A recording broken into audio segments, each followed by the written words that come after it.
Back in the mid-90s in New York City, it seemed as though everyone had a sketch comedy group. So I thought, hey, maybe I should have a sketch comedy group. So I teamed up with someone my sister had met. I don't know that they were good friends, but she knew him and knew that he was also searching for a partner to team up with to do sketch comedy. And he had an in. He was friends with the owner of a diner, the Bendix Diner, which there were two Bendix Diners at the time.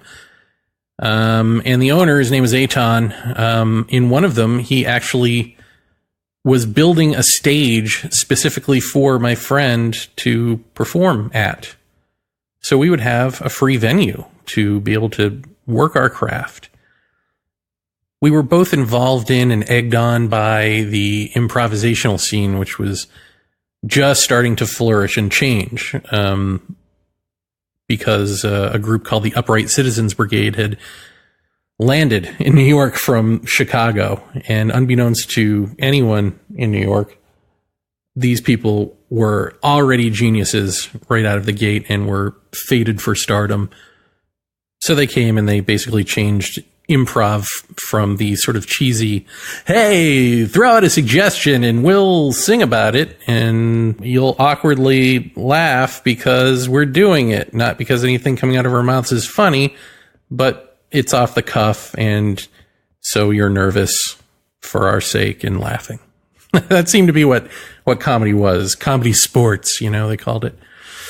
But these guys came in and did this long form comedy straight out of Chicago and made it look like a magic act, made it look as though there was a coherent plot, that it had to have been written, and they were hysterical, and therefore their shows were hysterical. So anyone in comedy in New York at the time was way into the Upright Citizens Brigade. And they had a sketch comedy show that they would do, followed by a free improv set. And that's how we all sort of came to know that they were these genius improvisers, because their sketch comedy show was pretty good, but their improv was just beyond belief. And the original group was Amy Poehler, Matt Besser, Matt Walsh, and Ian Roberts. But then they'd have people come in, Steve Colbert before he became Steve Colbert, Andy Richter, Janine Garofalo would do monologues, Tina Fey before she was Tina Fey. All of these absolute geniuses would come in and do this, and we would just sit there crying, laughing. So I became friends with Amy and Matt Walsh and Ian Roberts to an extent. Matt Besser never really got to know. I don't know why. He just seemed kind of grumpy and standoffish. But they were friendly to us, and in fact, I ended up taking improv courses with them, and I think Ian may have helped us. I can't remember. Definitely Matt Walsh helped us with the sketch comedy, giving us pointers and all that sort of stuff. So it was this great feel-good vibe in New York in the comedy scene. It was this brand new thing, these amazing people teaching it, and all too willing to tutor us and mentor us. And so we launched our sketch comedy show, which was called Pay My Rent because, well, it was a play on Rent, the musical, but also because people should pay our rent. They should be giving us money for this. So we did this, and we did auditions and all that fun stuff. And the problem was the guy I was working with was a little bit crazy in a Tom Cruise angry way, if that makes sense. And he eventually brought in a guy he knew, who I guess he said he was friends with, but they sure weren't friendly to each other. But he was Joel Schumacher's nephew or something. So it was like, oh, here's our in, because, you know, Joel Schumacher, huge in the improv scene. I don't know. Well, I guess Batman and Robin was a comedy, right? Maybe not on purpose, but I digress. So we were to be writing and together, me and this other guy. But we just didn't see eye to eye on what was funny and why. And it's an interesting thing when you're in a collaborative effort like that and you see all the warning signs right up front, but you so want it to work. Everybody so wants it to work because they want the comedy to happen. They want the magic to happen. They want the show to happen. It's about the show, that we all overlook our foibles and our problems with each other that then eventually destroy us as a group and make us never want to see each other again. Right? Like, but that's the nature of ambition. When you want something, when you're so hungry for something to make it work, you'll do anything. You'll do anything to make it work. And then it becomes this Frankenstein's monster, right? Out of your control. And actually, that's kind of what happened to the improv scene.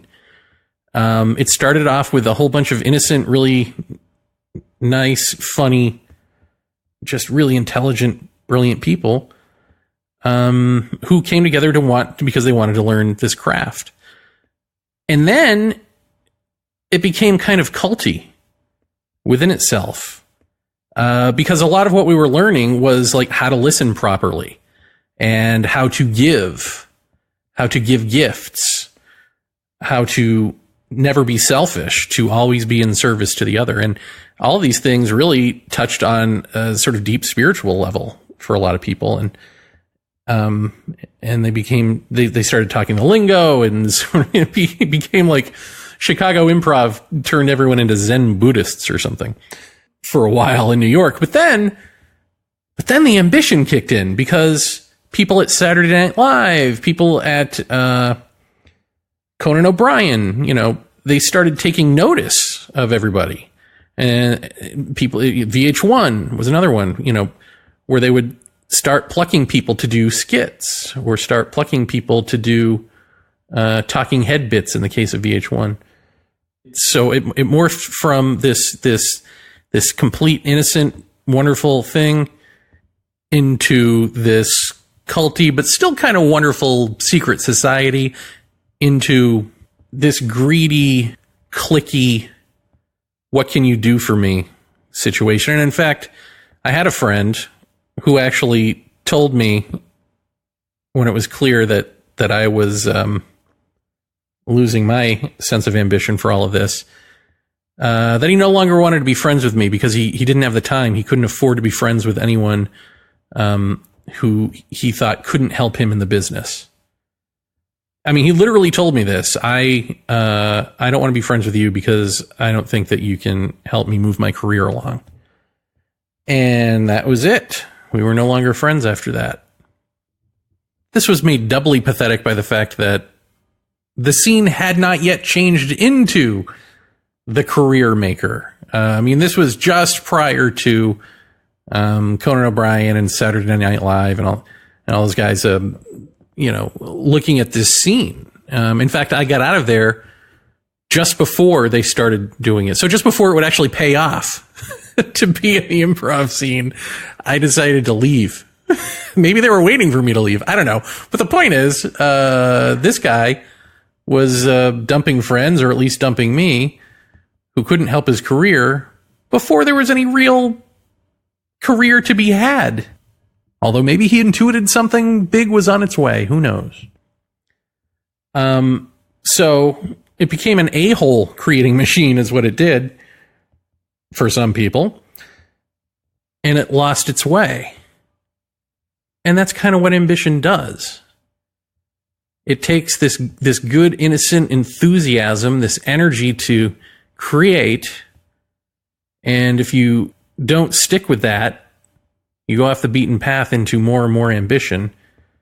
And soon enough, you find yourself in the layer of greed, fighting the dragon of self-aggrandizement.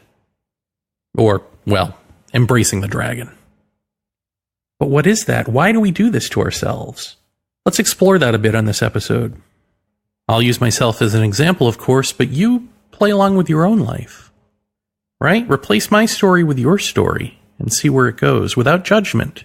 Don't judge yourself or anyone else. Let's just do this together with a lot more echo on the track. When I look at what my ambition used to be, back when I had ambition, it was to be in television. It was to write and perhaps even perform. It was to write and direct movies. I suppose I wanted to write comedy and maybe even perform comedy, like on Saturday Night Live, something along those lines for television. But for movies, I wanted to do comedy, but I also wanted to do horror and sci-fi and pretty much everything. Lots of things. And wanted to direct. And I look at why. Why did I want those things? Because I don't want them now. And I don't want them now because I have so deconstructed myself that such things fall away. But for those many, many of us who don't do that, we also have ambitions fall away because, we change, we grow. It's not the lack of self, but the morphing of self, the aging of self, and all of that is another reason why. It's, in fact, the prevalent reason why we change directions, for instance, in our careers or in our creative interests. So what is this about? What is this? What is the root of it? Well, let's see. I wanted to be in television. I wanted to write. And I know I had a talent for writing that I had harnessed early on in high school. I wrote my first book. I didn't publish it then, but I wrote it then. And I knew my circle of friends, at least, seemed to find me funny. So I kind of had a knack for the jokes, or at least a sense of humor, if not formal written jokes. So I put these things together, and I wanted to be somebody. And I moved to New York straight out of college. I met my sister there, who was an actress at the time. And we were going to make a go of it. Her mainly on the stage and me in television. And then eventually I dreamed movies. So this was the dream. And of course, socially, we put pressure on ourselves to make something of our lives, to be somebody. And that means career, whatever the career is. So of course, that's what we do socially. And so that's pressure number one that creates ambition. And also, ours is a capitalist society that worships competition. Not just competition, but I mean, honestly, destroying the competition and being number one. So that sort of thrust to be the cream of the crop, to be acknowledged, to be the only one acknowledged, as a way to make your mark, and sustain your mark, for whatever reason that's important, is a huge factor. And why do we do that socially? Well, we do that socially because we fear death, right? We say that we want immortality. And in the arts, it's kind of the same thing. We want this false sense of immortality. If you can live on, if your name can live on. It used to be if your bloodline lived on, you would have kids, right? And they would take the name and carry on the traditions of the family and the family name and all that. At least the males would carry the family name. So bloodline used to be important, and that's, for some people that still is, but mainly that's given way to just good old-fashioned star power recognition. So socially, societally, I guess, that is a factor. If you want to be somebody, be on TV, be creating TV, be creating movies. But also, deeper than that is the love of telling stories and all of that. But what is the drive to feel the compulsion to feel as though you need to tell a story, that your voice needs to be heard. That does go back to the fear of death. We want recognition. We want to be considered important. Or on a very basic level, we want to be heard, right? We want to be seen. We want to be heard. We want to be acknowledged. That is equated with being alive in a culture that promotes ambition to the degree that ours does. But also, stepping away from culture and looking at the personal, my sister, ever since I was little, was always a star. You know, she was an actor from forever, since I can remember. And she would go to auditions and all that, and she was always a star pupil, and I was always sort of treated as the black sheep. And I think I was the younger brother, and I wanted to emulate her. I'd always wanted to emulate her. I took ballet classes when I was a little kid because she took ballet. I mean, I just wanted to be my sister. I remember following behind her, mimicking her, the way she walks and all of that as we would walk to school, and she would be upset with me and she'd say, "Stop that." And I think she had that older sister thing that happens where you're both repulsed by and protective of your little brother who like wants to be you and imitates you, but then there's that friction. It's a weird thing being siblings, right? When you're a kid. But anyway, so I wanted to be my sister. I don't know that I guess perhaps I was competing with her for affection from the parents. I mean, that's certainly true at a young age, in an overt way. And it probably carries over into adulthood. Let's face it. So that is certainly a factor. And then of course there is seeing the parents, and my parents never really pressured me to be anything specifically because I was always treated like the black sheep. Not in a negative way, but just that I was always told, because my grades were bad in school and this sort of thing, that I was much smarter than I let on, and that I must be bored in classes. And so it was kind of like I was acknowledged to be the troubled student, but also not because I was dumb, but because of other factors: boredom, upset with the parents for their divorce, upset with having been molested. You know, there are all of these sorts of excuses thrown there that may be true, and in my case, they were true to extents, but the overwhelming factor was their acknowledgement seemed to be permission. Permission to be this way. At least that's how I interpreted it growing up. So my parents gave me permission, essentially, unwittingly, not on purpose, to do poorly. Because in the back of my mind, I was always told I was doing poorly by choice. And so I could just choose away from it. And in some not so subtle way, maybe this even gets into white male privilege, right? Like I didn't even have a society that was telling me I was a failure, even when I was failing. Because there was no repercussion. There wasn't one with my parents for failing, and there certainly wasn't going to be one job-wise when I finally graduated from whatever I graduated. It turns out I graduated from college.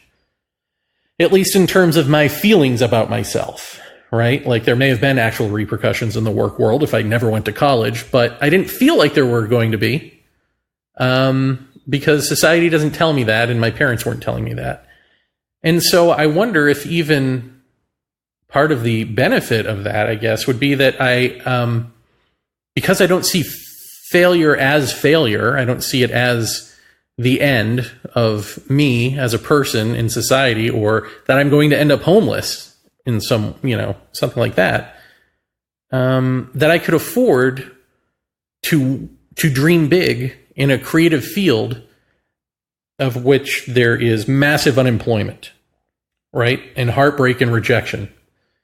Like, in order to really embrace a field that has massive unemployment and heartbreak and rejection, you've really got to be delusional in thinking that you're going to make it. And then sometimes you win the lottery and you turn out to be correct. But this sense of having to make it and striving and wanting to be somebody also stems from being the black sheep. So it's got its pluses, it's got its minuses. Wanting to not be acknowledged as a failure, even though being a failure doesn't really mean failure in my mind. There's still a percentage of it that does. I mean, overall, overwhelmingly not. But there's still the part where you want to be acknowledged as a somebody from your parents, from your peers, from your siblings. And all of that has to do with how you feel about yourself, or had to do with how I felt about myself. But I think overwhelmingly also it has to do with, again, this fear of death, which comes up when the fear of death is repressed. It comes up in these other ways. It bubbles up as fear of not being a somebody, fear of not being recognized, fear of not being heard, fear of not leaving your mark. But also, in that, it comes up as when you are heard, when the self is heard, then the self is being confirmed and legitimized, right? So the fear of death is really the fear of death of self. It's not just the fear of physical death, but the fear of the death of the sense of self. And so the sense of self strives to be a somebody, to prove its worth. You want to prove your worth. I wanted to prove my worth.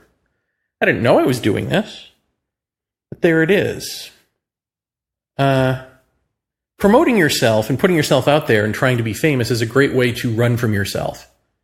It's a great way to ignore your problems. And if I have to look at, who did this in my family, of my mom and dad to pattern on, it would be my dad. My dad was an interim minister and politically active. I think both my parents were politically active, but my dad really talked and ranted about it more, about politics, more to me, I think, than my mom. So I probably patterned off him more. An interim minister who went around to, he was a United Church of Christ Protestant minister. And he would go to these sort of failing churches, at least the way he tells it, and resuscitate them, and then hand them off to someone else. Whether that's true or not, or he just got kicked around from church to church, at least that's what I thought was the truth, because I believed what he said. So, and he would go in on, like Christmas and tell, he'd go to these rich upper crust white churches and say, listen, you're not doing enough for the homeless, when what they want to hear is like the nice, happy, for instance, Christmas sermon, right? They want that nice, pleasant Christmas sermon. And he would tell them, you're not doing enough to help the homeless. What are we all doing here, kind of thing. So he was a very liberal, very justice, progressive oriented minister. But as it turns out, and I didn't find this out until the end of my freshman year of college, he was also an alcoholic. He was a rageaholic. I knew that. He would rage and slam things around and yell and all that. And I guess all of that sort of stems from alcoholism, but I would also argue narcissism. And so seeing this growing up, seeing him take the stage and hold a captive audience, plus having the arts in my blood, probably genetically in some way. I mean, my grandmother, and preaching, maybe. I mean, here I am on a radio, right?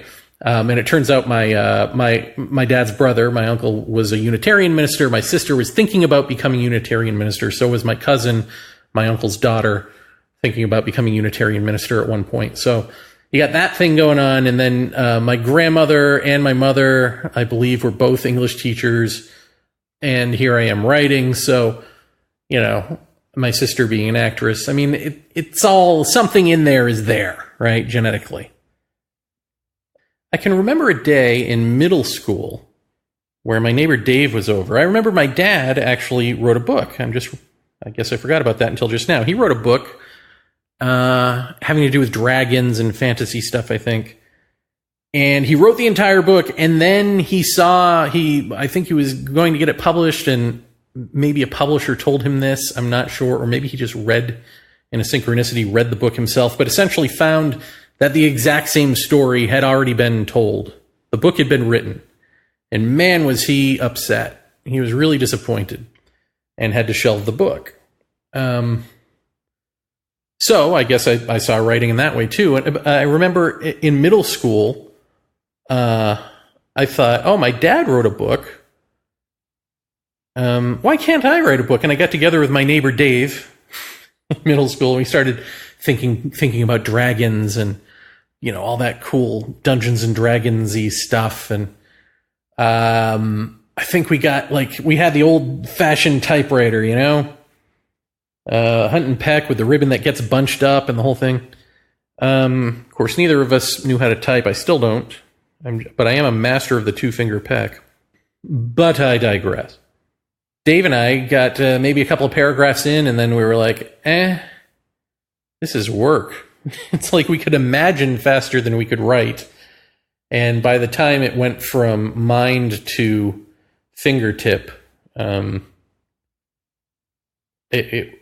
translating what was the images in our heads into words on the page was a little beyond our pay grade in middle school. So we stopped all of that. But the writing bug kept nagging me, and so I kept at it later on. I really got more into it. But again, here it is, me trying to emulate my dad. I didn't feel like I was competing, but I mean, if I have to be Freudian about it, probably was. Maybe trying to win mom's affection, something along those lines. But see, that type of analysis is almost a little too speculative for me. Like, it doesn't feel right. It doesn't feel like the obvious go-to. It just feels enough to note these flavors from the social to the personal. It's enough just to say them out loud, you know, and get them all out there. And then see, okay, what is this?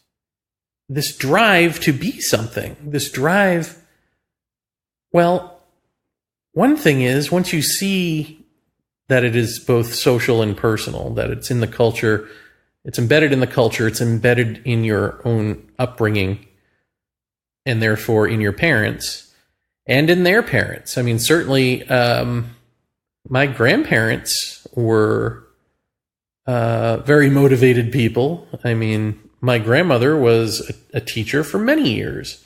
And in fact, she taught mentally handicapped children.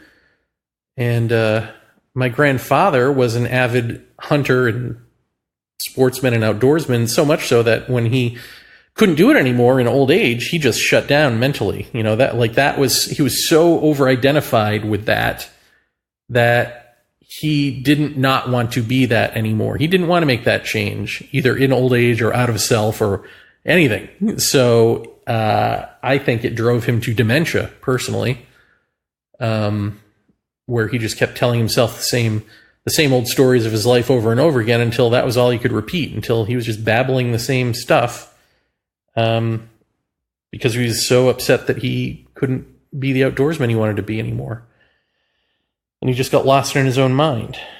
And then that's my mother's side. And on my father's side, my grandparents both owned a restaurant, the Horseshoe Restaurant in New Hampshire, Concord, I think. They lived in Concord, so it may have been in Concord that this restaurant existed, I think. But anyway, so they owned the Horseshoe Restaurant for a time. And my grandfather on my dad's side was from Greece, and he was of that old school generation where you come to America and you want to try to fit in because of the racism, which isn't something that you fight against. It's something that you feel badly about yourself. You feel inferior because you are not American in America, and people recognize that. So he fought tooth and nail to be somebody, and fought against himself to be somebody. And perhaps ultimately that drove him mad too in some way, as he was a very psychologically confusing person. I know he was also an angry man. I don't know if he had alcoholism going too. I'm not sure. So ambition, if we look at it, it's not my ambition. It's not your ambition. If you deconstruct yourself this way, you see, oh, wait a minute. This is just what we are. This is what we erroneously call human nature. It's not so much human nature as it is the nature of the self. All of these selves that want to be somebody. I mean, this is what happens when you have a dualistic outlook. That is to say, when you recognize the separation of things, the individuality of things, but not the oneness and sameness and interrelated nature of one. When it's all individual stuff, then we're all competing, and we're all trying to be someone, and we're all trying to live and live on, which is why we create heavens, right? To live on. You want to be a star in the heavens and on the silver screen. And of course, now it's even worse. Nowadays, we've got, it used to be that people wanted to create something. Now they want to be it. I mean, it is sort of TV and movies and the online world have become a substitute for the oneness that underlines our sense of duality. Meaning that we used to want to create and be characters on TV and in movies, and now we want to be it. We want to be as one with the media, regardless of our talent, right? Like everyone wants to be a YouTube star. Everyone wants to be a podcast star. Everyone wants to be famous or recognized or heard in a public way. Whether we have something to say or not, it's just the fact of it is the currency of the day. And this is a natural push, a natural product of the self in denial of its underlying true nature. It's just an inevitability. And so here we are. In fact, I'm surprised that virtual reality hasn't overtaken us as the next big thing, the way we keep telling ourselves it will in sci-fi. It seems like a natural next step that should have happened already, to be immersed in and as the media. Except that then you're not special anymore, right? Unless you can find a way to make people special in that world too, in which case, why bother at all? If you're just going to recreate this society in a media way, you might as well terraform Mars to go and pollute and destroy Mars. It's the same thing. It's like, why would you? It sounds good in theory. It doesn't sound good in theory. I kid. But anyway, you see what I'm talking about, I think. These issues that we all have them. So even as we search for our specialty and our specialness, we're not special. When you really look at it, there is no uniqueness here. We all suffer by varying degrees from the same self-afflictions. And it's only to the degree that we wake up out of them by understanding them. Because once you understand them, they don't control you, right? The reason they control you is because they're unconscious. But the moment they become conscious and they touch the light of day, that's it. So to the degree that you can chip away at yourself through understanding the self is the degree to which you truly become autonomous. You truly become one. You truly become the individual. Not the individual put together by time and thought. Not the individual projected by the brain to seek meaning in life, but the meaning itself. Of course, meaning is always there. Truth is always there. There is such a thing as absolute truth, which transcends and includes us. Which is scary because we want truth to be truths. We want everyone to have their own truth. We all want to speak our own truth, right? But that's what we're doing. That's what selves do.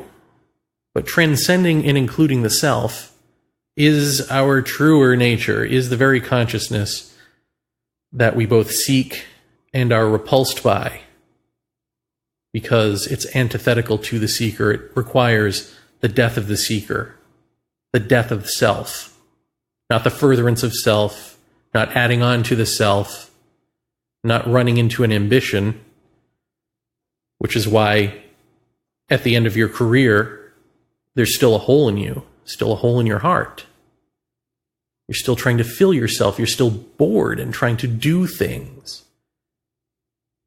Run to or from another occupation or preoccupation. All of life is a distraction. And in that distraction, we create rules. And those rules say, this is a distraction, this isn't. This is not worth your time, this is. But all of that is a distraction, keeping you from your core nature.